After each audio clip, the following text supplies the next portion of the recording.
Hello everybody, and Jess here, and welcome back to Zom 100 episode 2, where the show actually starts. I assume, at least. The previous episode 1, was essentially an extended prologue. We learned about our main character, about his woes in his life, about the sudden zombie pandemic that started, or at least epidemic. We don't know if it's worldwide quite yet. We don't really know all that much about it in the first place, but you gotta ask yourself a question: do we really need to know? Or are we better off just not knowing how the whole zombie situation started and just taking it at face value? And the actual real drive in this show is the characters. I'm assuming there's going to be multiple. And their interactions and their lives and mind and thoughts and whatnot. And not as much as trying to figure out why the pandemic started and stuff like that.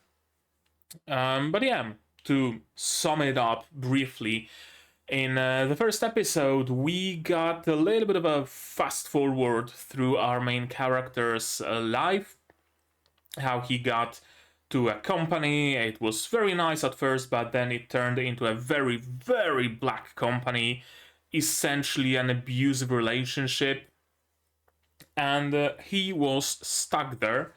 Because abusive relationship, because he doesn't know that he can go.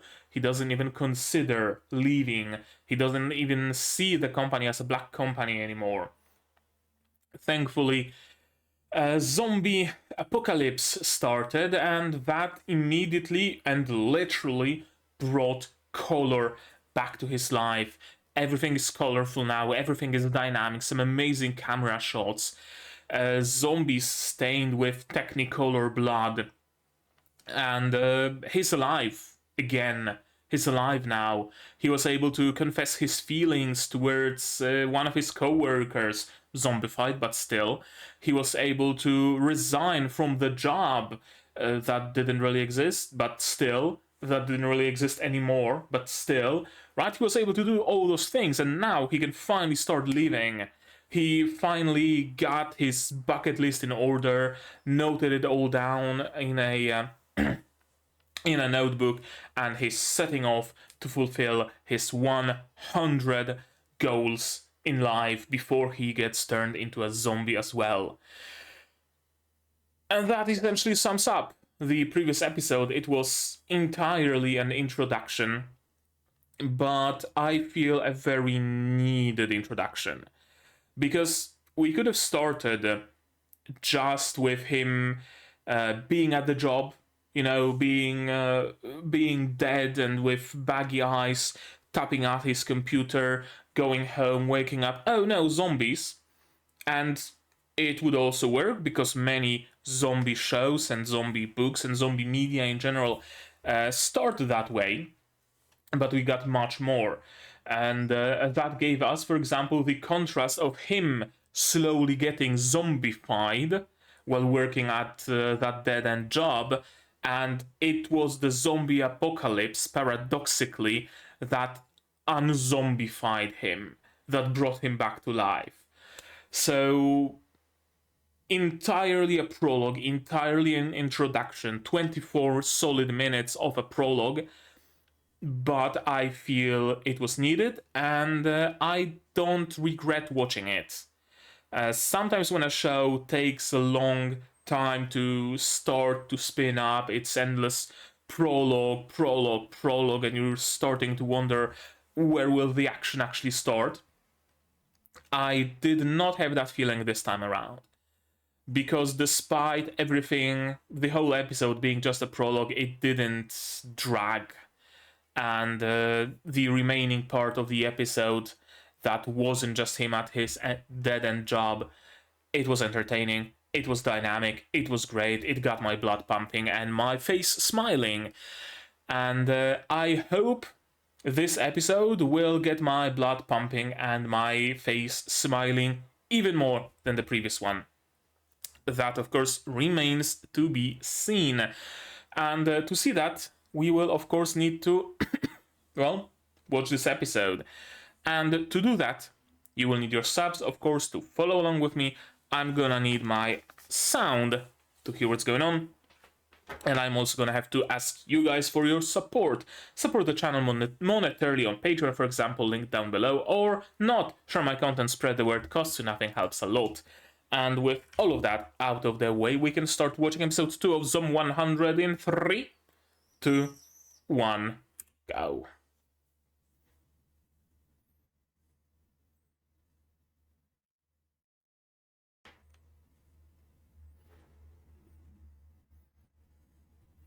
Okay, a little bit of a flashback to his old life.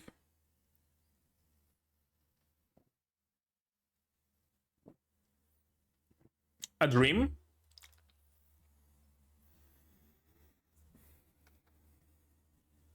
A dream, a nightmare. And it turns out the reality is so much better. Right, zombies and shit. That's right, no job anymore.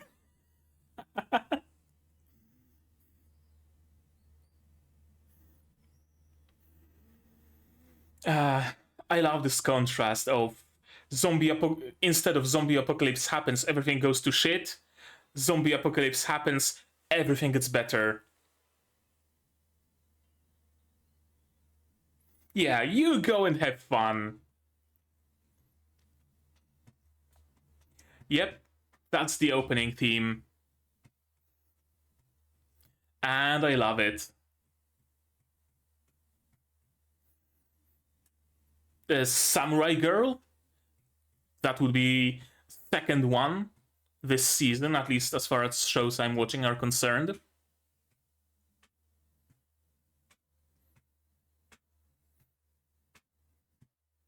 So much color in the opening, and it's letterboxed. Interesting.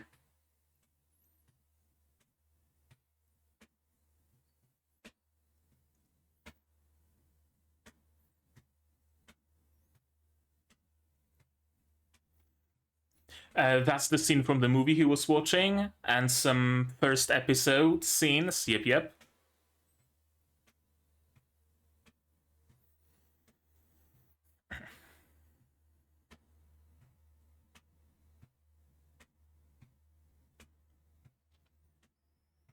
It would be cool if the opening changed, this section at least, with every episode, right? In episode 2, they use scenes from episode 1. In episode 3, they use scenes from episode 2. That would be an interesting way to vary the opening without actually like having to make a whole new one every time.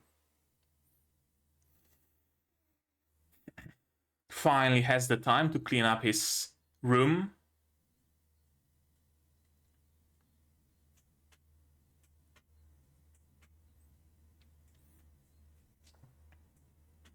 We slice of life now. Cleaning arc.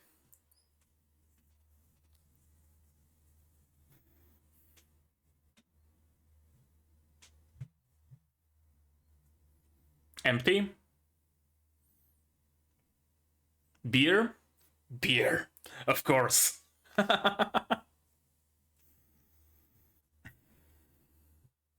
Asahi Super Dry, or whatever it was called in Pop Tepi Peak. Is it skipping work when your work doesn't exist? Enjoy your life.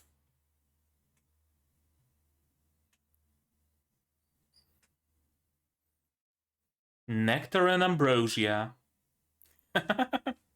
Heaven, all right?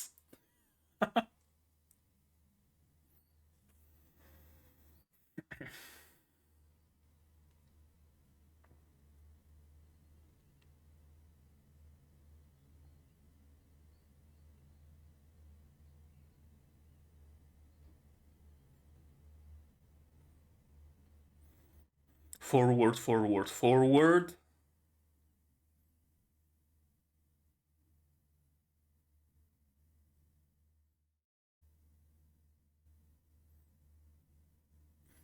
Yeah, for other people.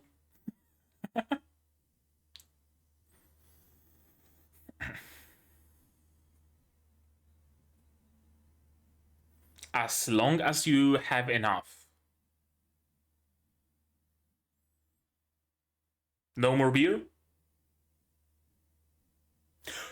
Konbini arc.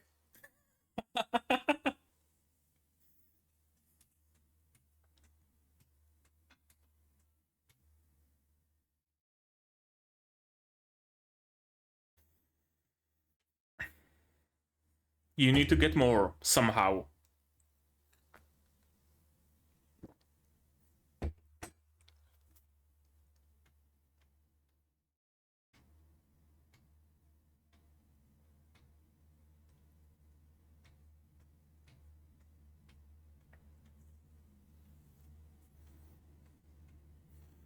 Not even like scared or, oh no, what's gonna happen? No, it's just the pain having to go to the store and now it's zombies in the streets. Really?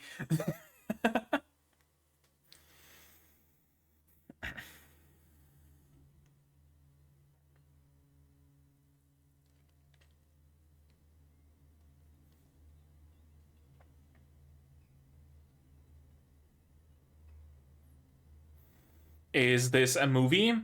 I think it's a movie he's watching because zombies have red blood on them. Or the. Or not.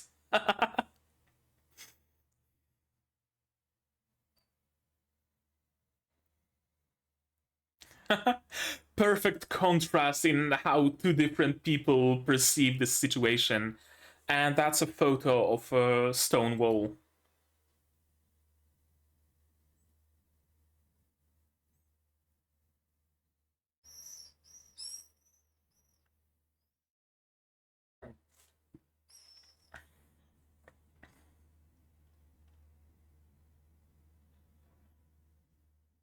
Yeah, completely unbothered. Fully zen. Unbothered, moisturized, happy.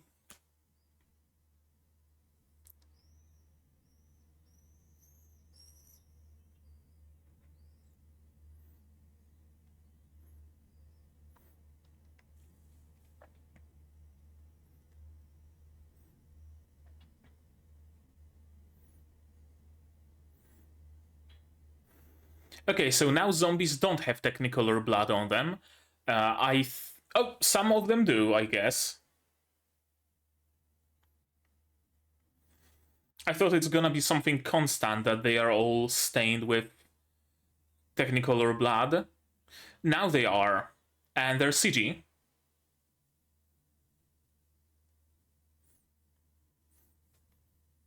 I guess maybe as the action starts, getting on, as he starts getting, happily running for beer, the blood starts getting more and more color. Maybe. And why does he have a like AI following GoPro on his bike? Oh, a friend, boxer girl.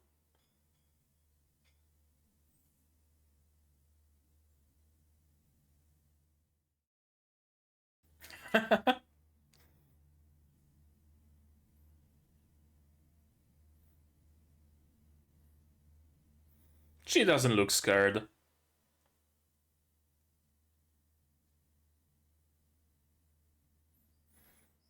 Just striking up a casual conversation.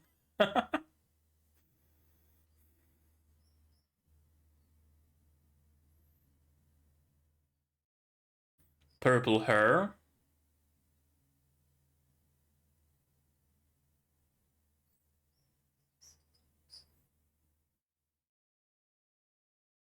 Not the talkative kind.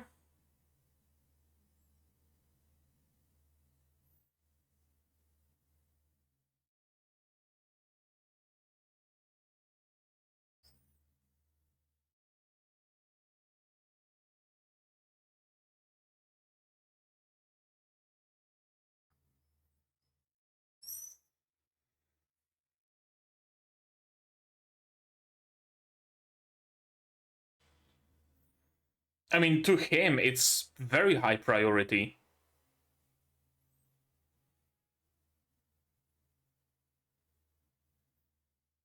A pragmatic, I see. Also, she has a Z fold.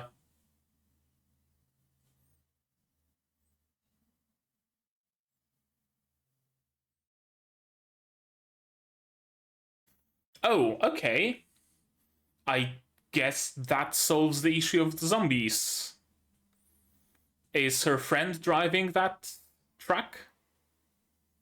Or something? Or is it just a random track that just so happened to save them?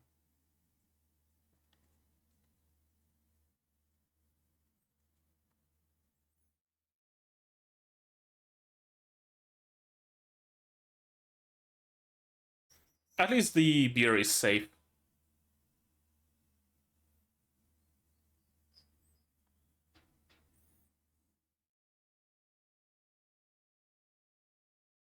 Okay, so the driver was a zombie.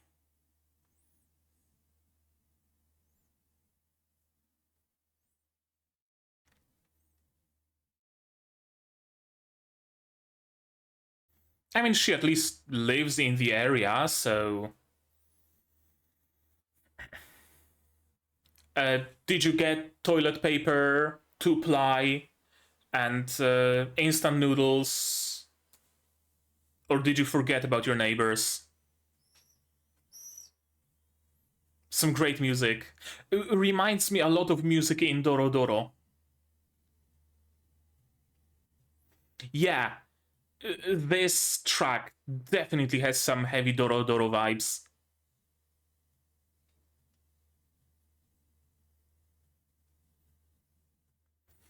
I love those slow-mos. And the goggles. Okay, now we're living. Laurie Richardson, it said. Legally distinct Harley Davidson. Yeah, Laurie Richardson. Or is it like an actual manufacturer? What about your neighbors, though?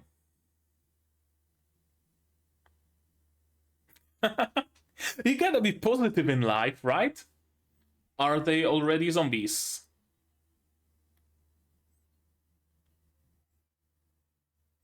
See, that's because you didn't get toilet paper.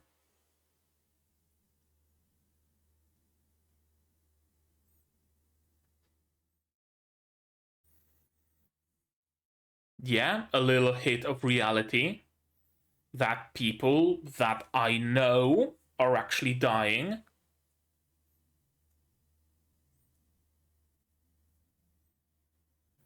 Although it didn't seem to affect him particularly much when the girl he was in love with, the co-worker, also died. Although I guess she already was a zombie by then, so. Yep. Something he said in the first episode as well.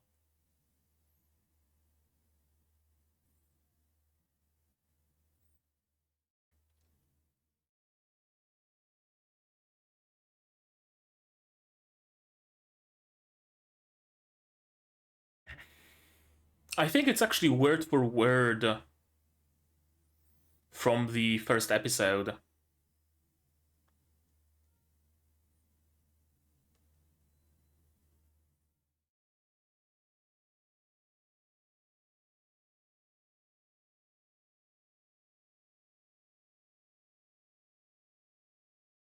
I never actually paid much attention to it.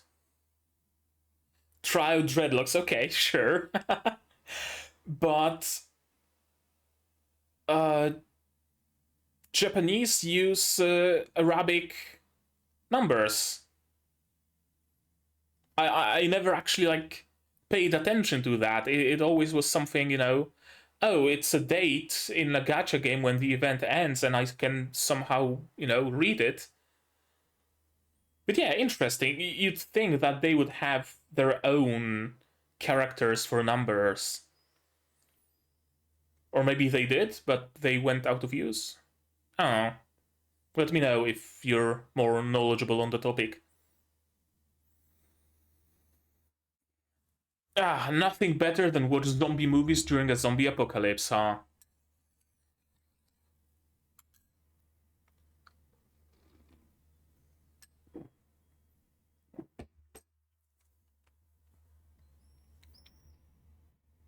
Okay.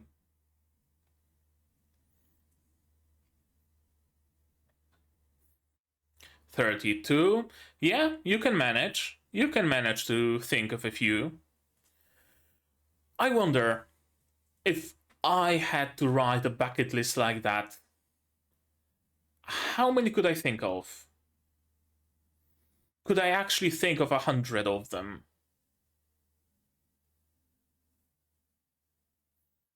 Something to sleep on.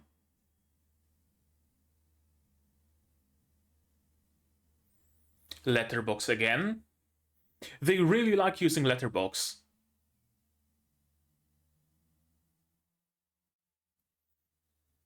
Rise and shine.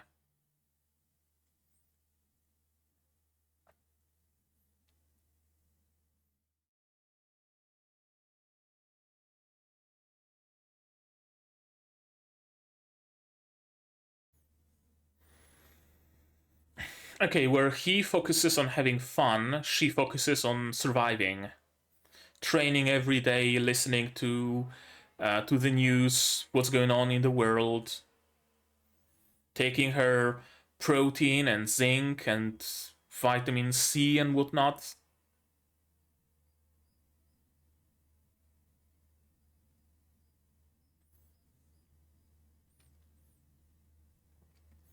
Yeah, it seems the whole world is affected. And she's also making a list in Excel, and she's making a list of things that are needed immediately. Meanwhile, he is making a list of things that he just wants to do. Not necessities, but desires and dreams.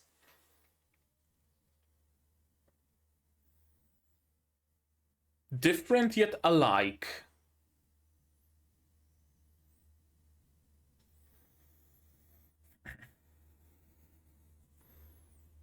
An escaped con. Okay. Oh, I thought it's a character that was introduced just for a moment. Yes.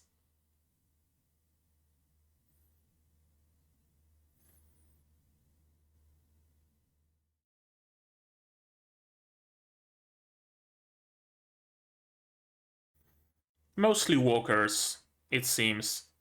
But there are some runners, and we know there are bloaters.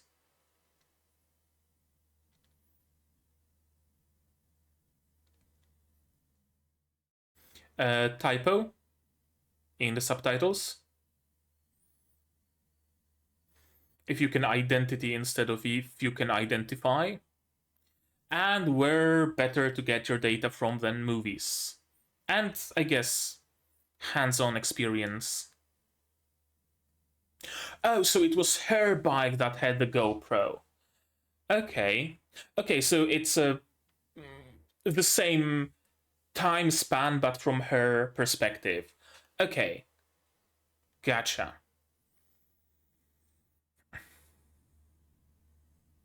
Batteries, chicken. That little blush looking at cake.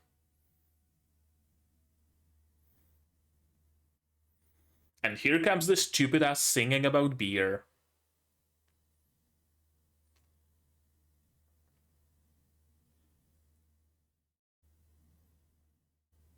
Yep.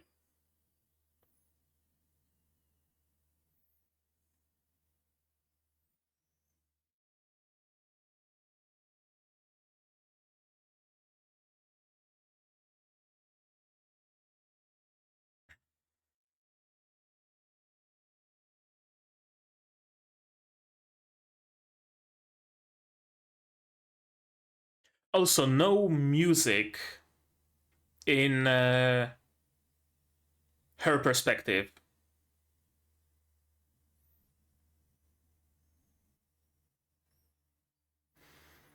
And when he's talking to himself constantly aloud, she's talking to herself constantly in her mind, in her thoughts. Another different yet alike.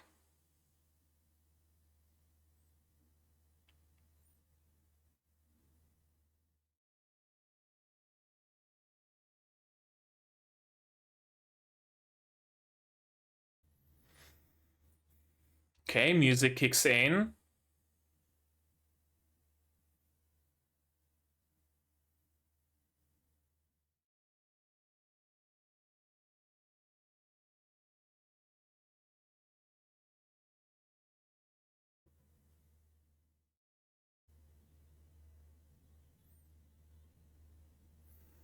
Okay, so she wanted to save him, but he decided to play the hero first, and it was just luck in their favor.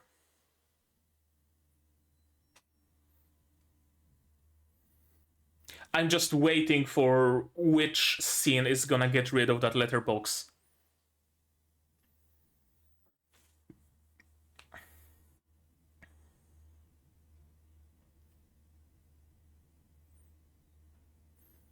Uh, were her legs and bike also CG?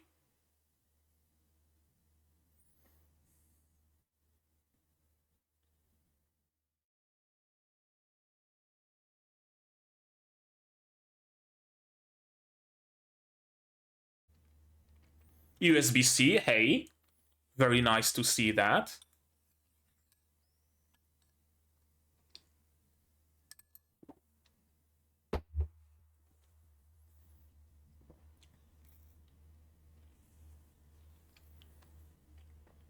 I mean, compared to his job, this is vacation, not a state of emergency, so that's how. Right. She really wanted that mochi, but she's all about, pragmatism and, everything following the book, your daily exercise, 8 hours of sleep, minimize sugar intake, etc., etc. I guess they can learn from each other. He can learn responsibility, and she can learn a little bit of, levity, I guess, for the lack of a better word.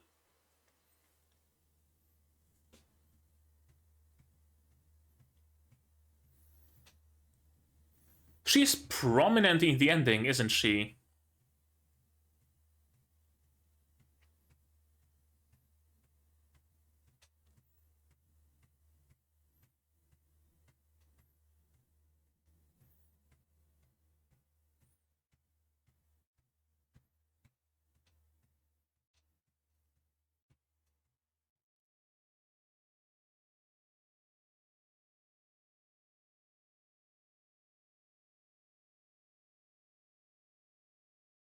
What a nice, simple life.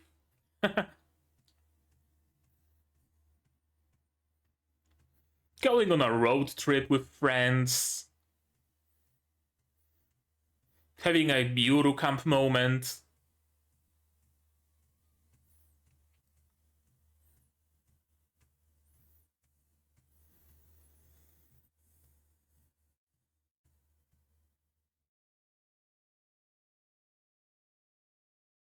Another Doro Doro track.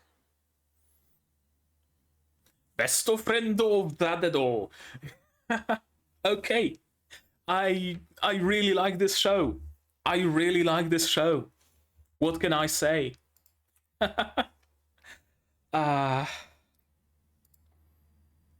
what can I say besides let's watch it again, shall we? A rhetorical question. Of course we shall. Let me make some more space here. Okay. Yeah, this is the nightmare. Being at work, your normal everyday life, this shit is a nightmare. Not the reality of a zombie apocalypse. I'm gonna have so much fun. This white tower and the font. That's just review Starlight. That's just review Starlight, I swear. Yeah, so we have the boxer girl, we have the samurai girl, and there was also the him, the blonde hunk boy toy. So much color. And yeah, those are scenes from episode 1.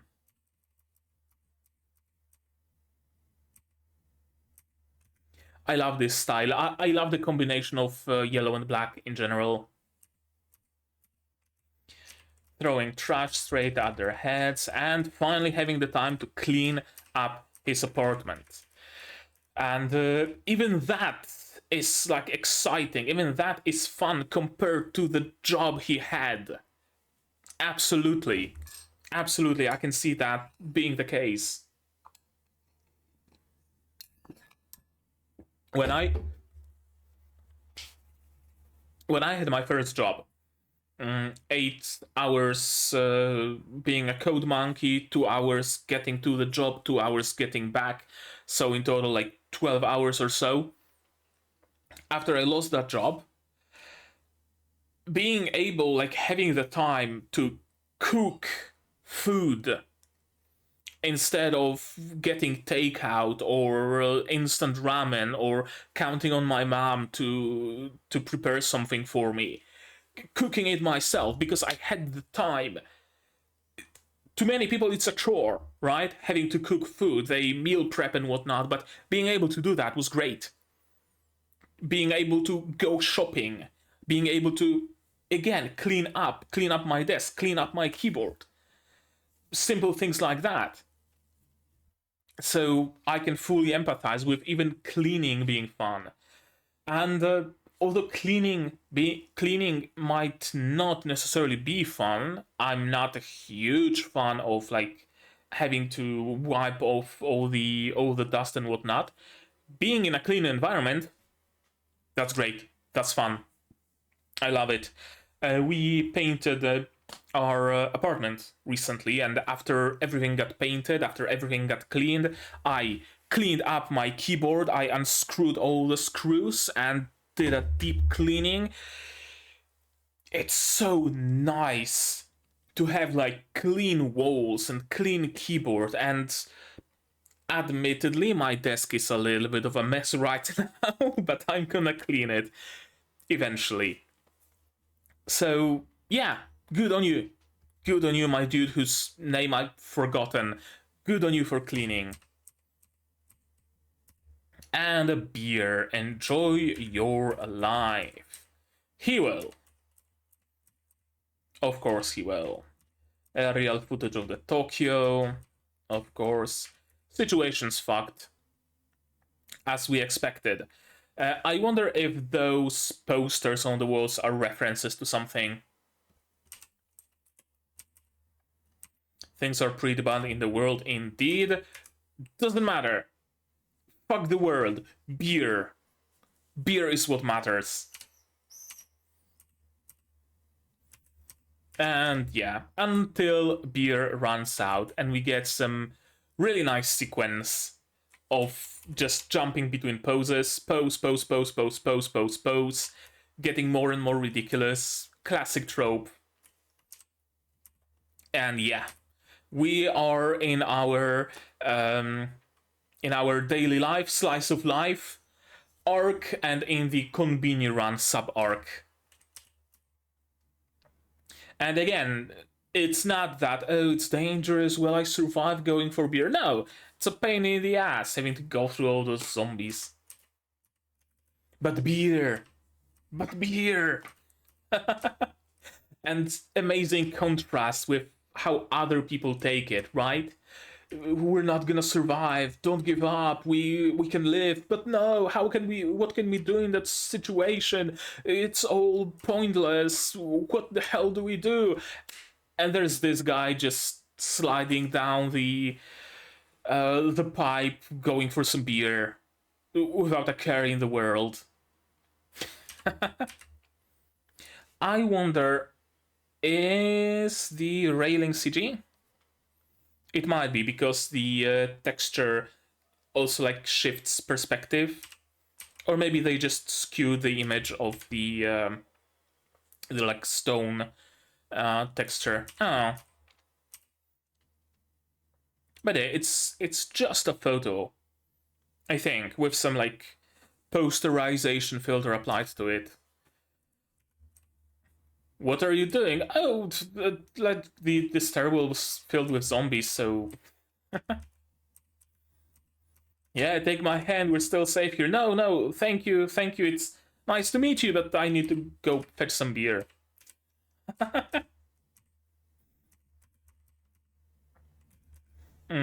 This is something I wanted to take a look at, because some perspective when he was yeah, what's going on here? He's running, right? And then okay, so I guess he was running during the jump, and then he landed and stopped running.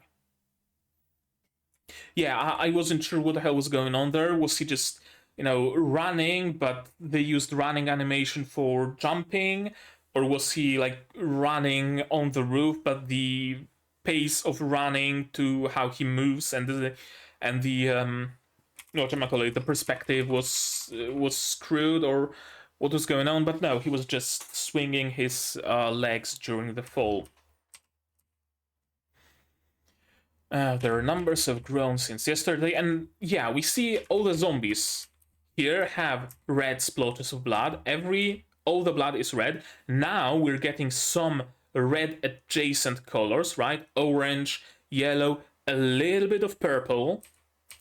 And then as the time goes on, as he starts getting into that non-apocalyptic mode more and more and more, right? I'd rather get eaten by zombies than go a second without beer. All the blood becomes technicolor. So when we treat zombies as a danger, like his neighbors, and early on when he jumped down, they have red blood on them, and when he goes into the unserious mode, quote unquote, blood becomes colorful. Do I have a section for Zom 100? I wonder if it's something that persists throughout the series, or is it something that will not? How much space would I need for Nanatsu no Maken ga?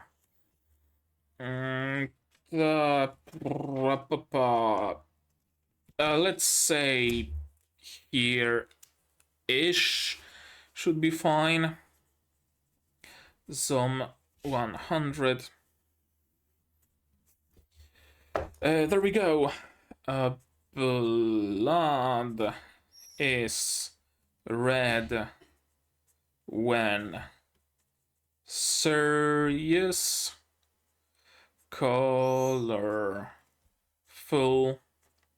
when not. I wonder if I will remember what I meant by that sentence when comes the time to check my theories. Is that 11/11? That is 11/11. I guess they have 11 days in their week or something. Wait, is it 7/11 because it's open 7 days a week, 11 hours a day? Or is it 7/11 because it's open from 7 in the morning to 11 in the evening? Oh. 11/11 would imply that they open at 11 and close at 11, which isn't a great opening time for a store, admittedly. I thought this is his bike with a GoPro on it, but no, it's the girl's. And the bike, now that I look at it closely, Let me take a look at the camera, how it rotates. I think the bike, at the very least, is CG. The camera is drawn. Yeah, because you can see some detail disappear between those two frames. Right? The perspective is a little bit fucky-wacky. And you see, yeah, you see some shift in the details, some shift in the line art, so it is drawn. But the bike, I think, is CG. The shading and the outlines are fairly characteristic for Toon shaders. Not like it matters particularly much, just, making an observation. Yeah, I was wondering, why would he film himself? Is he like making a documentary or something, documenting his life? Did he dream of being a YouTuber or something like that? But no, it's not him. Beer, beer, I love beer and I get drunk. Beer, beer. Da, da, da, da, da, da, da, da. It's been a while since I listened to Korpiklani, so you will have to forgive me not remembering the lyrics. I think it was beer, beer, I love beer. With beer I can get drunk. Beer, beer, something, something, something, something. And yeah, a beautiful girl, sporty, sweaty, blushing, drinking water, with purple hair and pink eyes.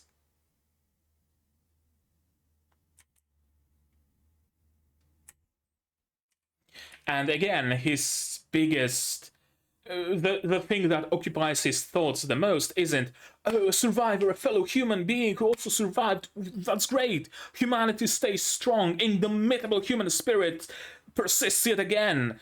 You know? Or, oh, how can we, maybe cooperate? Maybe it's gonna be easier to work. Or, oh, she's gonna be a danger. I was hoping that I can get this store and I'm gonna be supplying myself here, but now she will also be supplying there. Will there be enough supplies for us both? No, his biggest concern is, oh no, I was singing an embarrassing song about beer. What will she think of me? Yeah, she must think I'm a weirdo. And oh no, I scared my neighbors as well. uh, Trying to strike a casual conversation, of course. Great, I love it. I love that she has a Z Fold. Or maybe it's like, I don't know. I think Google Pixel also has a fold variation, like Pixel Fold. Did any Chinese manufacturer already made a fold? I wouldn't be surprised if either Huawei or Xiaomi also made a folding device. I'm not sure. Kind of surprised there is no iPhone Fold yet. Although I guess there needs to be at least a few years. A few years need to pass between Android phones having something and iPhones having something. So that people can forget that it's a new thing and Apple can announce that it's the revolutionary new thing. I love that she has a Z Fold, or again, whatever foldable device it is. I love that she used USB-C. It's so incredibly refreshing to see modern technology in anime.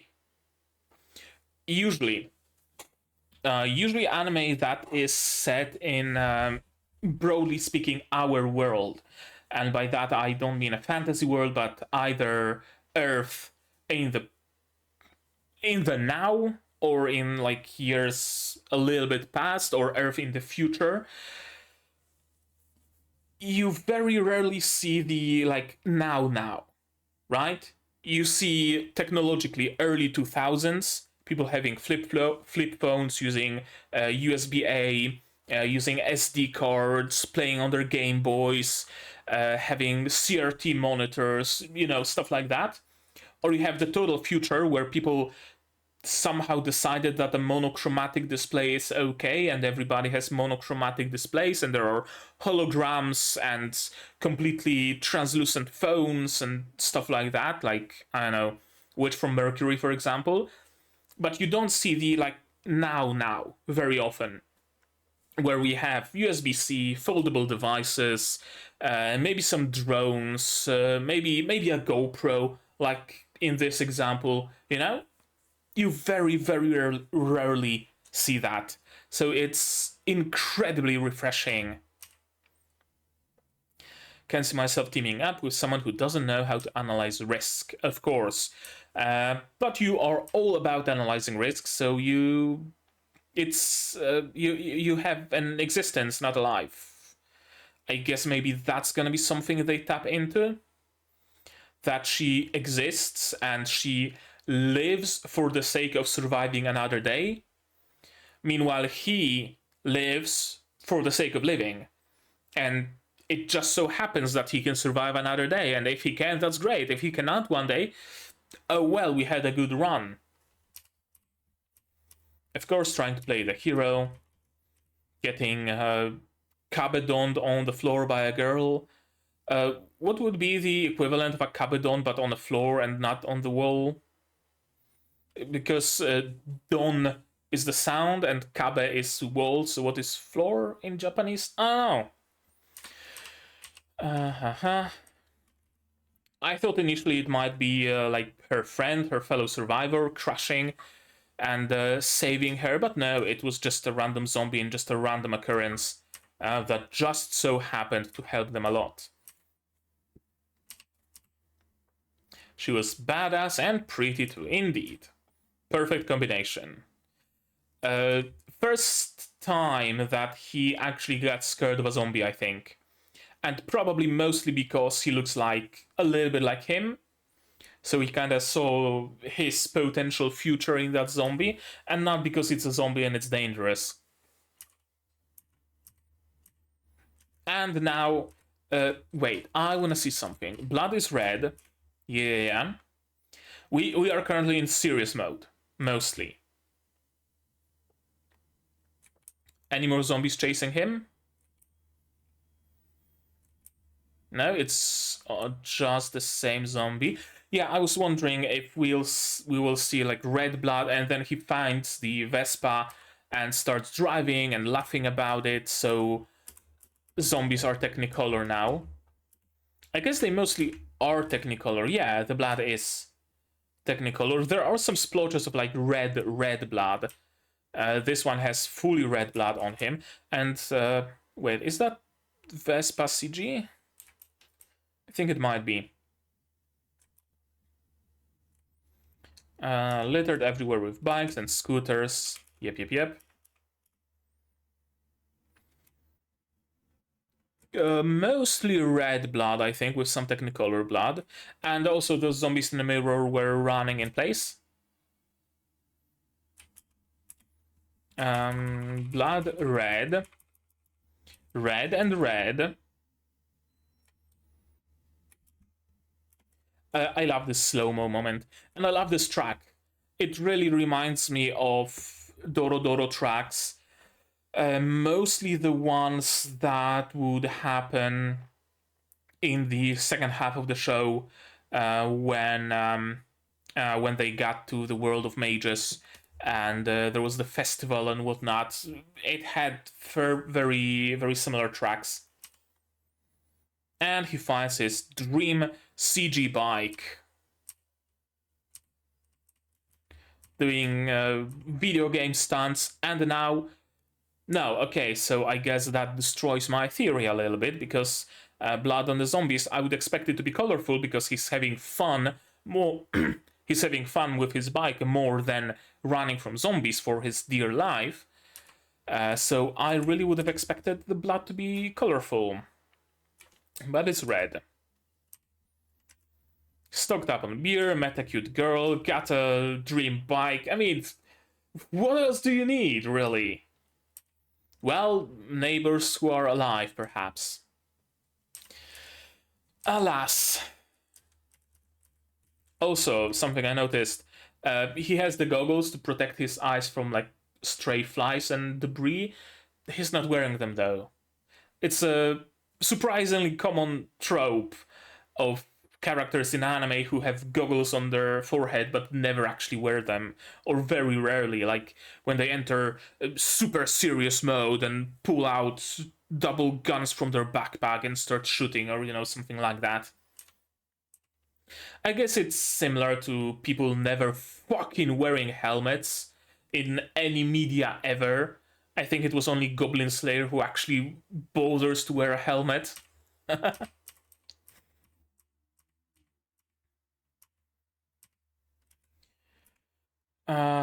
Glorious beer.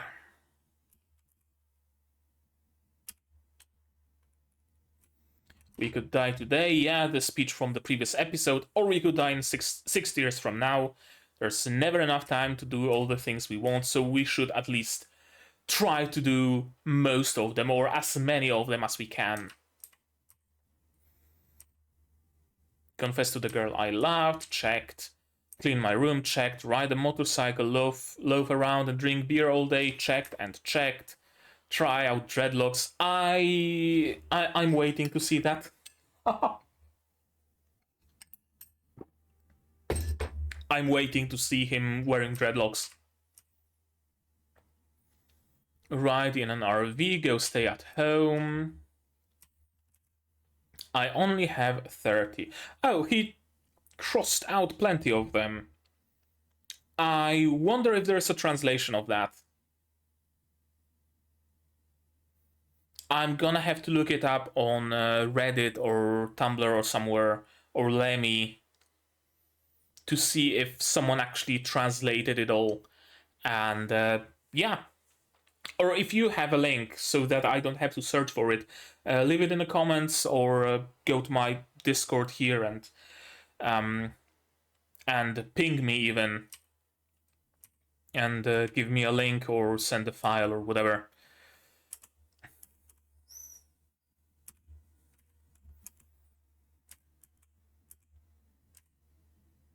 Things I wanna do. What I really wanted to do is, we are rewinding everything back to his hometown, to his parents, where he originated from. He escaped the country life, got to the big city, started working at a black corporation, at a black company, and yeah, he would kind of like to go back to his roots. He probably hasn't seen his parents for the past few years, for however long he's been working for that company. So it makes perfect sense.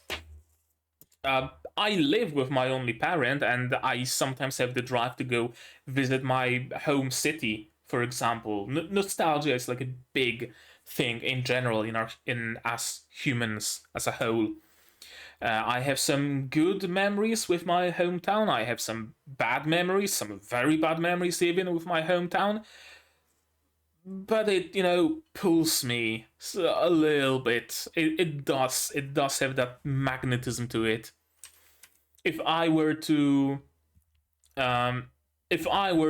like build a home for myself, I would probably do that there in my hometown. Communication with the city that I live in, it exists. It isn't great, only by train essentially.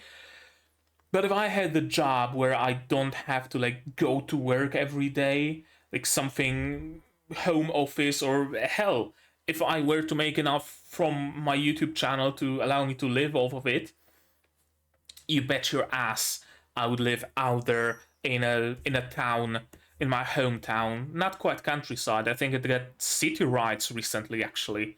Well, not recently. I think at the beginning of this year, something thereabouts. But yeah, people like to go back to their roots. That's my point. Period. End. End of the discussion, because I'm gonna talk about it for however long. Yeah, 31. I love the angles they're using. The angles, the color, the lighting. Go home and spend time with my parents. And then he starts adding more. With my best bud, meet the woman of my dreams. You already met her, probably, you just don't realize it yet. What else is there? No, 33 is enough for now. Interesting. I like that they gave us this shot because it lists everything so people can fairly easily just translate it all. But this angled shot before, yeah, this one has plenty of those already crossed out. Interesting. Did they just like copy paste the lines and just crossed out some of them? No, I don't think they did. So why the disparity, I wonder? Maybe it's just, a random animation error and the Blu-ray release will remove those crossed out ones or something. Oh.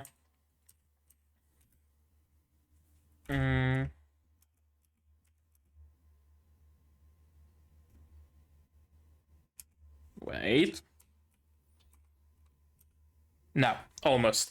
I thought for a moment that we are like transitioning kind of in the letterbox, that the stripe at the bottom, this like here between the table and the end of the camera frustrum, whatever it's called, is gonna be the same width as the letterbox, but no. 6 in the morning. I fully expected him. I fully expected this to still be following him. Alarm clock rings at 6. He turns it off and crosses out, turn off the alarm and go lay back in bed again, fall asleep again, as his another goal, as his another dream. But no, we change perspective to our sporty girl who has everything in order, in very much order, in a lot of order. She keeps up to date with happenings in the world. She takes care of her body. She trains every day. There are like survival books on the bookshelf, I see. Zombie survival readers. Zombie movies. Running 10K every morning, probably. Taking her protein. Can't really. Wait, established as a professional photography studio and moving a company originally.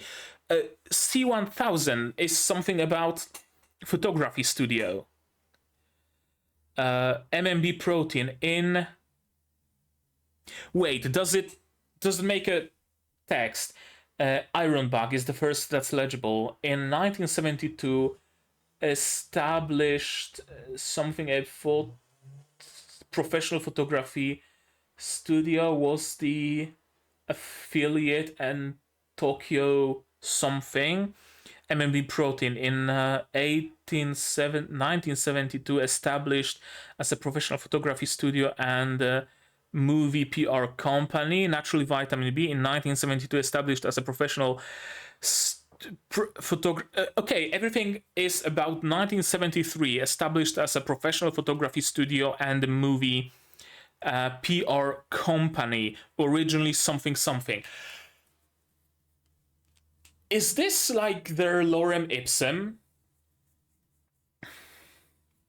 Is this perhaps a text that was somewhere before talking about the company he's been working at, or something along those lines? And when designing those labels, the designer of them just copied the text from the poster or postcard or pamphlet or whatever it was on and just pasted it everywhere. I think it might be what happened. I'm gonna note down the timestamp because it's interesting. It doesn't have any, like, I don't know, lore or story importance, but it's something worth noting down. 1638, episode 2, labels, text. I wonder if it's about the fictional studio, or is it about the studio that they all kind of, whatchamacallit, wait, that's a piece of trivia that I learned, I think from Reddit. Let me find it real quick. I had it posted on my Discord. Where is it? Right. People working for Bug Studio, for Studio Bug, creators of the show, largely seem to be refugees from OLM Studio. And the company our main character worked for in the first episode is named ZLM, OLM, ZLM. And the building of his company, his office building in the first episode, is 1-to-1 the headquarters of OLM. You can go to Google Maps, look up OLM headquarters, and it's gonna be 1-to-1 copy. So I wonder if the text on those labels is like a Wikipedia article about OLM Studio. Actually, I'm getting too deep into the fucking dietary supplements lore here. But I want to check it out. OLM Studio. OLM Incorporated.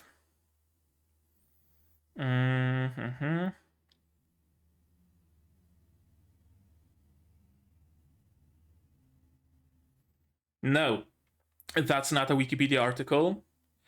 And yeah, and the dates don't check out because OLM Incorporated was established in 1990 by former Studio Gallup and OB Planning Limited employees.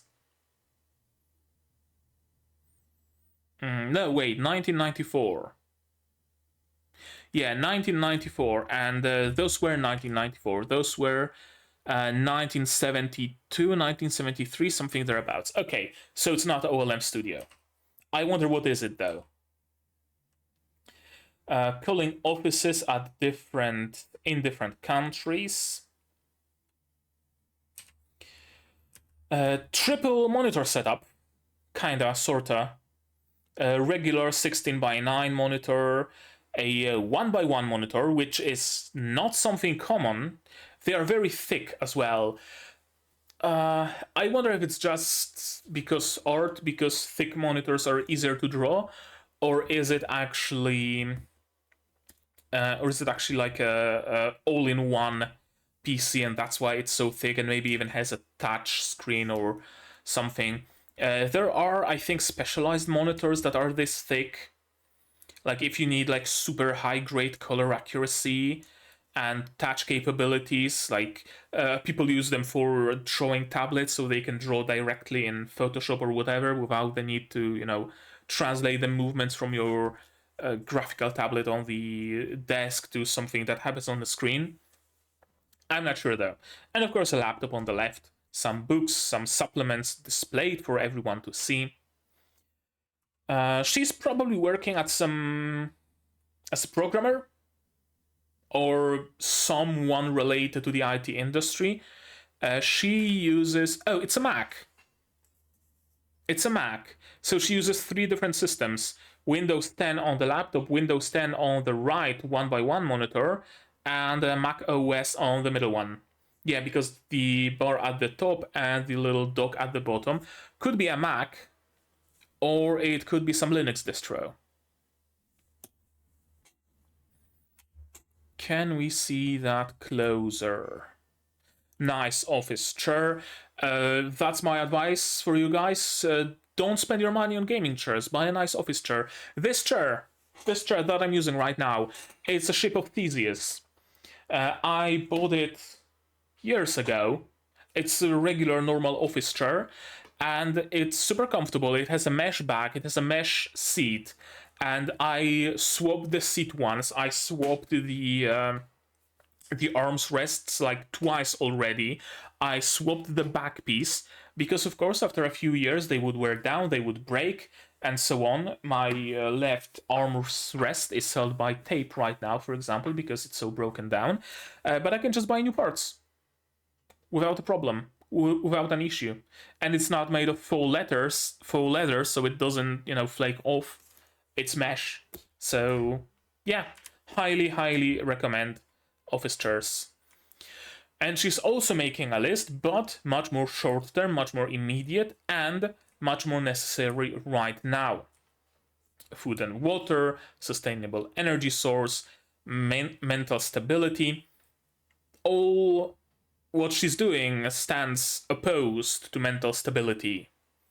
You could say, you could argue.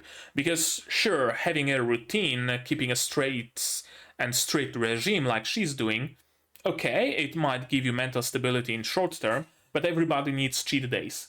Everybody needs to eat a mochi dango or whatever it was that she wanted. That she wanted to buy, she wanted to eat. Everyone needs that. Everybody deserves a candy. Everybody wants a candy. And if a person cannot get a candy for long enough, no matter their regime, no matter their strict timelines, their mental health will be worse for it.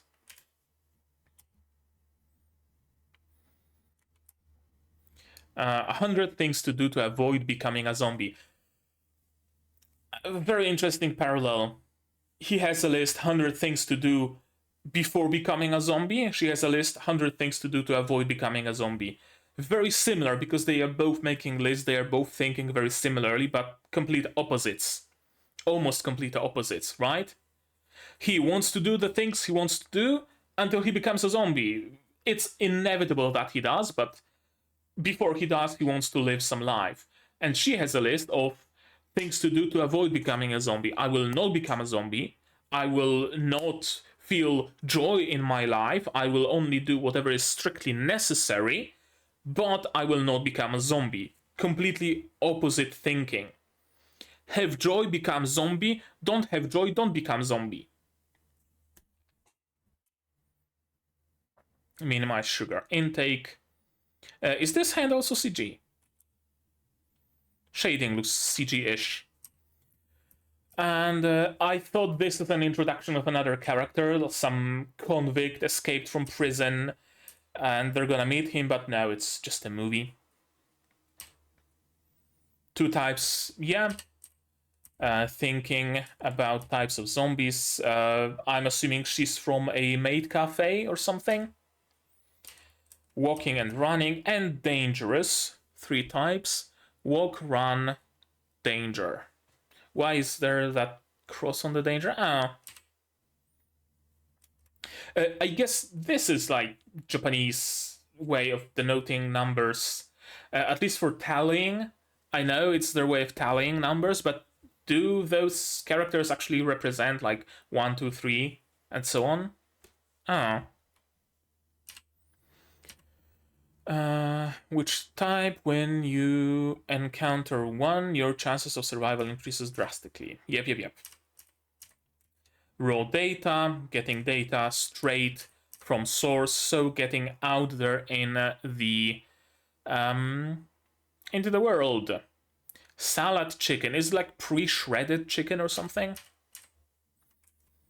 Do I want the mochi? No, I cannot. I cannot limit sugar intake. And here comes this guy who's her complete opposite. Limit sugar intake? Pfft. I wanna eat something sweet. I deserve eating something sweet. I deserve a beer.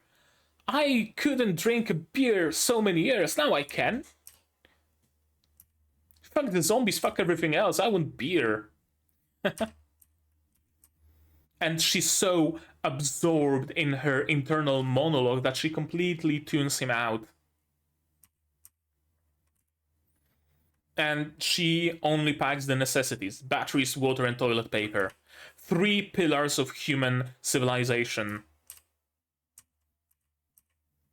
He's carefree, she thinks 7 steps ahead. But she's not like cold and calculated. She's not going to throw him under the bus, proverbial bus. She's not going to throw him into the zombie horde to get the attention of herself. She wants to, drag the zombies away from him to save him. But he wants to be the hero. That's the one thing they have in common. They're both good people. A replay of this scene. I guess even crappy blockbusters can have some useful ideas.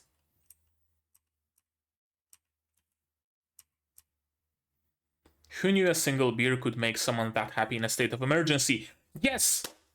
I talked about it during, some show.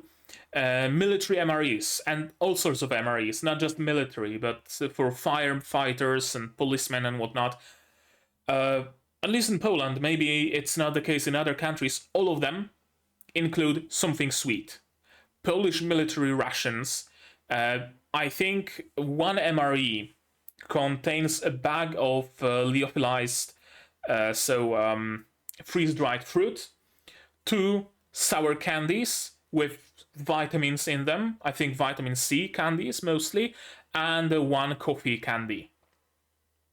And usually, might not be the case in every MRE, but they often contain a chocolate bar as well. Because you need a treat. Humans need a treat every now and then. It's honestly a matter of survival. If your morale is super low, you don't have the will and the strength and the power to survive. When you give yourself a tiny little morale boost, you get that candy in your mouth. You get that tartness, you get that sweetness, you get that feeling of having a treat, of having a sweet, instant boost to your morale. Not permanent, not long lasting, but instant and enough. So it matters, and she completely disregards that aspect of survival. She talks about mental health, but she doesn't really do much to have her mental health in check. Sakura mochi, not mochi dango, sakura mochi. Maybe I should have grabbed it. Yes, you should have. You absolutely should have. Ending. New friends. Stylish ending. Nice song. I prefer the opening song still. But the ending is also very, very nice. And I guess he will get to sleep in an RV. Another thing crossed off from his checklist. Best friend of the dead. Is it going to be the blonde guy, or is he going to befriend the boxer girl? I wonder. Yup. There we go. That was episode 2 of Zone 100, and with every episode it gets better and better. What else can I say?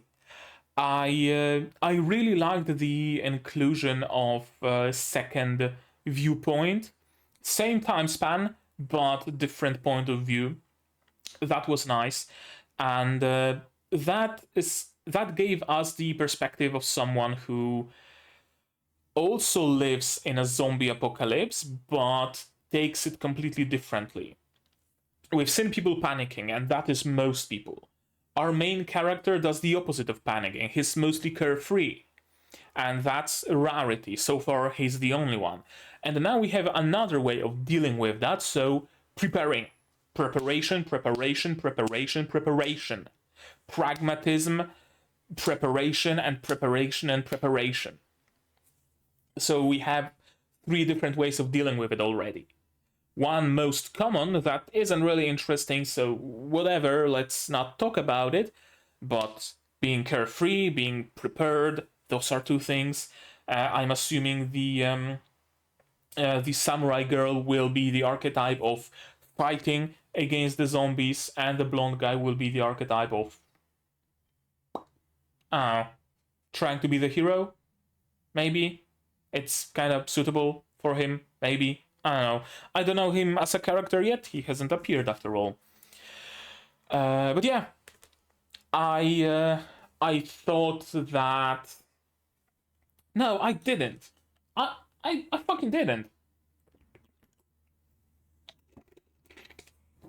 I wanted to say that I thought it might go a little bit formulaic, a little bit stale, that it might turn into essentially a slice of life but with zombies. But no, I never thought that. I always knew this show is going to be something more, and it proved me right. So I don't know what I was even talking about, really, when you really think about it. Good show, is what I wanted to say. And this is interesting, by the way. It's matcha with oat milk. It says, where does it say so? Brewed in South Korea. Meanwhile, it's made in Warsaw and distributed in Krakow. Yeah. I'm not a huge fan of tea with milk, to be perfectly honest with you. Regardless, this show good, keeps being stylish as ever. I love the music, I love the animation, I love the art. I love the colors. I thought I might be onto something when it comes to the color of zombie blood, but apparently not. Although we'll see. Maybe some other episode will prove me right. I also like that we are actually having some other characters included. Because after episode 1, it wasn't clear whether our main character is going to be the only one, or are we going to have a group of people surviving together. And now it is clear that it's going to be a group of people. Now, could it have worked for a solo character? Yes, it could have. But I think this show will gain a lot with the inclusion of other characters. I just hope it doesn't happen too fast. I just hope that we're not going to meet the entirety of the cast in episode 3, and by the end of episode 3 they get an RV and go for a road trip, because that would be a little too fast. I hope they pace that out a little, because it would benefit the story, and it would benefit our attachment to those characters, sure.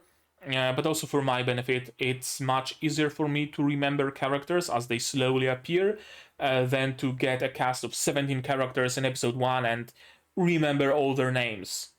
I'm not gonna. Spoiler alert. Anything else I wanted to say about this episode? I don't think so. I love how there's still contrast. Because that was another thing I was kind of afraid of, that we might get into the, like, he's constantly happy-go-lucky and there's tragedies going on around him, but it's mostly just a comedy show with some maybe slapstick, with some having fun, with slice of life. But no, there are actual tragedies going on around him. There are actual other people who are struggling to survive, and it is shown. It's not just everything is not just shown through his rosy glasses, but we get a little bit of insight into other people's lives. People who don't have the carefree attitude that our main character has, nor the plot armor. That's also interesting. No zombies got into his apartment. No zombies got into the boxer girl's apartment. Zombies got into that couple's apartment for some reason. I don't know. Maybe their door wasn't good enough? I don't know. But I digress. I also really like that he's not a completely blinded by those rosy glasses idiot. Because that could have been another direction that it goes in, where zombies become completely inconsequential. And sure, it's fun after an episode, after 2 episodes, but then it eventually gets stale. That, okay, there are zombies in the background, but we know they are inconsequential. They don't pose any threat to our main characters. Our main characters barely even acknowledge them, so what is their point really? But no, our main character actually takes time to stop for a moment and think, hey, the world is kind of fucked actually. Now, sure, he gets to a conclusion of, but beer though? And he's back to being his carefree self, doing a beer run in the middle of a zombie apocalypse. But he has that moment of, not clarity, but that moment of seriousness. That's great. That's something that's very, very necessary for comedic and comedic adjacent characters, to give them at least some serious moments as well. Because comedy doesn't hit well if there's nothing to contrast it with. Okay, I think I said my piece. I think I said all that needed to be said. So I think now we can finish this episode, finish this video. But maybe you guys have something to add. What did you think of this episode? My reaction, my theories, stuff like that. Say so in the comments down below. I also asked some questions, so if you have answers to any of them, also say so down in the comments. No spoilers though. I know episode 3 should be out by now, so don't spoil it to me.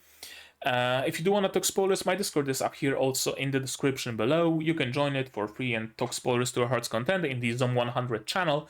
And we have other channels as well, so enjoy. And subscribe. No, sorry, first like this video if you liked it, dislike it if you didn't, but tell me why so I can improve. Subscribe to the channel so you can be notified of future releases of not only Zom 100, but also Nanatsu no Makenga Shitai Suru, Atelier Raiza, Hilk, Undead Girl, Murder Face, and others coming at you in the future. I also stream sometimes, so you might want to click the bell icon to be notified of that. Support the channel if you want monetarily on Patreon, for example, linked down below in the description, where for $10 a month you get early access to non-seasonal shows like Symphogear, Madoka Magica, and others, and for just $1 a month you get your role on the Discord and a place in the credits that you will see shortly. And if you don't want to spend any money whatsoever, share my content, spread the word, it costs you nothing and helps the channel a lot. And now, with all of that out of the way, that's gonna be it from me for today. So as always, you guys do all the good stuff, and I'm gonna see you in the next one. Cheers! And here's the list of my wonderful Patreons: QB Without a Net, Fruit Zay Rainer, Akomancer, Yuki Ally, Fassel, Dr. Watt, Marsh, and Hans Peter. And you can join them without the need to do a beer run in the middle of a zombie pandemic.